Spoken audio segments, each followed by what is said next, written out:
Hi there, my name is Kronenberg and welcome to my channel. This is a film review of We Need to Do Something.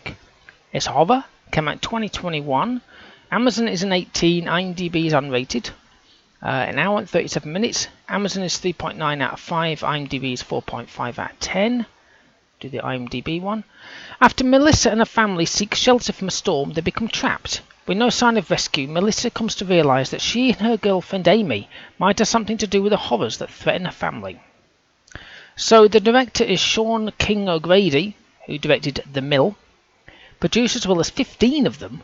So with producer on, we have Peter Block, who produced Crank, Ryan Lewis, who produced Bird Box, Josh Malerman, who produced King Ripple, and Bill Sturtz, S-T-E-R-T-Z, who did I Love My Dad.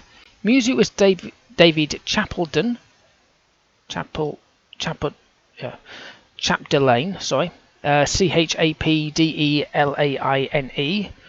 who did the music for The Mill. The cast, so from left to right, we have John James Cronin, Cronin, who was Bobby, who was in second act. Pat Healy, who was Robert, who was in Cheap Thrills.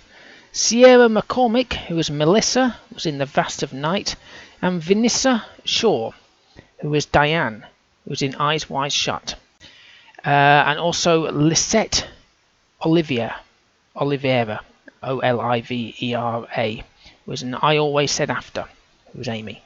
It was filmed in Detroit, Michigan, USA. So it starts with this nice aerial shot of a town drifting across, lightning in the sky. I think there was a siren in the background, like wee, that kind of thing. And then our family's going into the bathroom. Now, I must admit, if I knew a storm was approaching and I went into a tiled room, I'd take more than a bloody rug. I'd take a duvet, cushions, pillows, that kind of thing. Because, you're going to have to wait out the storm, so you take something in there a bit more soft. But no, they just took a thin rug. Now, Melissa... Is it Melissa? Yeah. Seemed to have this sort of weird eyeshadow on her face. I don't know if that's the trend these days, but it just looked like she's sort of got the eyeshadow and just sort of just wafted it all over her eyes. It's ridiculous. Anyway, the bathroom's huge. If it was my bathroom, then I'd probably have to just sit in the bath because there's no room to swing a cat. But apparently theirs is fantastic. It's about the size of my living room, so it's awesome. What I do like is it starts straight away. None of that usual, let's just build up to the storm. It's literally the storm. I can't remember. I think it was literally a few minutes in. And then Dad can't open the door because it's blocked. Hence, locked in the bathroom. Right? So he asks Melissa for a phone because it's got a light.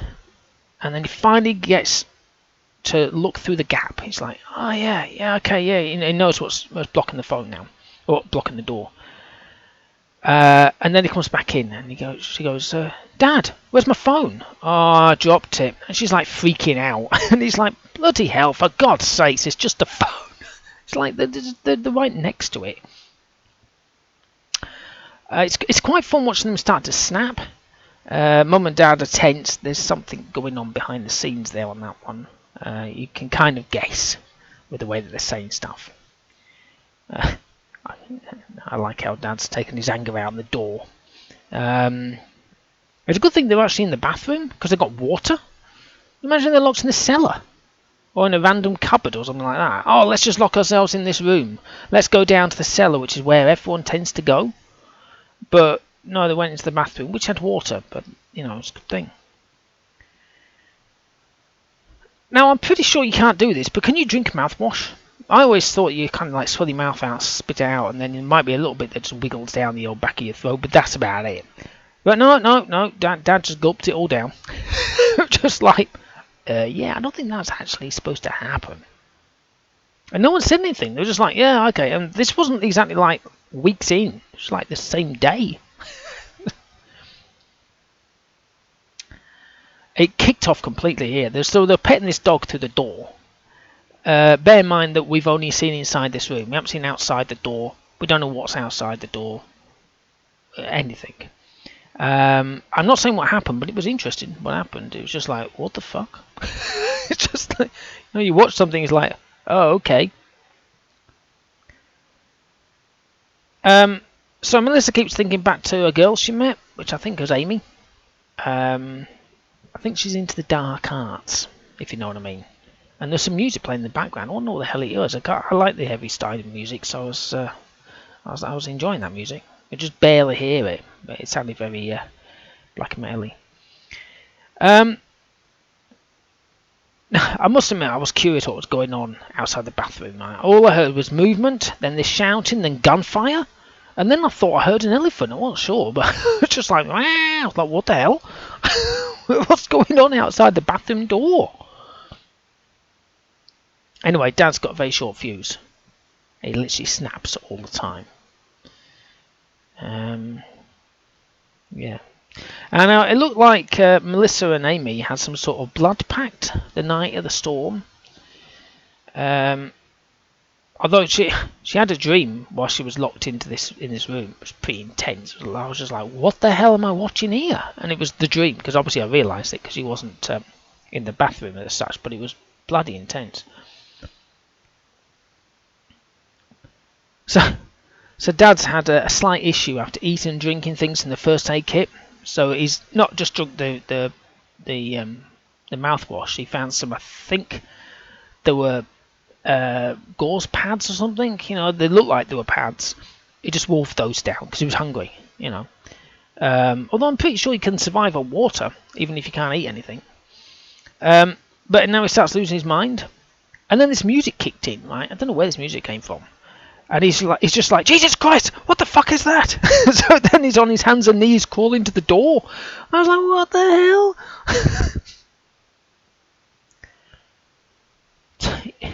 You know when you watch a scene and you're just so transfixed, you're thinking, what the hell is going on? So Dad grabs this snake, right, bites the head off it. With the body of the snake that's still there, with blood dripping off it, he starts whipping the mother on the back while she's leaning against the wall, and the next minute the daughter just springs into action. I'm not going to explain what actually happened, but it was like, what the hell am I watching? The special effects on certain parts of it were very good at that point. I was just like, don't normally see that, what she was doing. It was pretty, I thought, yeah, that's good. It doesn't normally get into that sort of intensity. But what an ending. Now it's based on a book. I've actually got it in my wish list, whatever you call it, my basket in Amazon.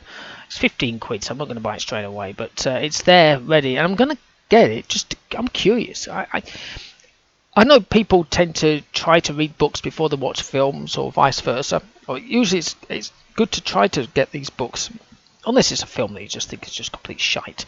But I've done it on a few things. I did it on Stephen King films. I usually like the books, to be honest. Unless you watch Misery, that's just a little bit different from The Hobbling.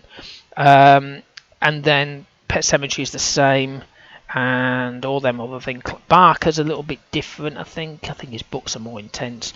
And I read the Poseidon Adventure. If you've not seen that, everybody's seen the Poseidon Adventure, and if you haven't, why the hell not? And I don't mean the remake. Watch the original, for God's sakes. So the Poseidon Adventure is where a liner flips upside down in the middle of Christmas.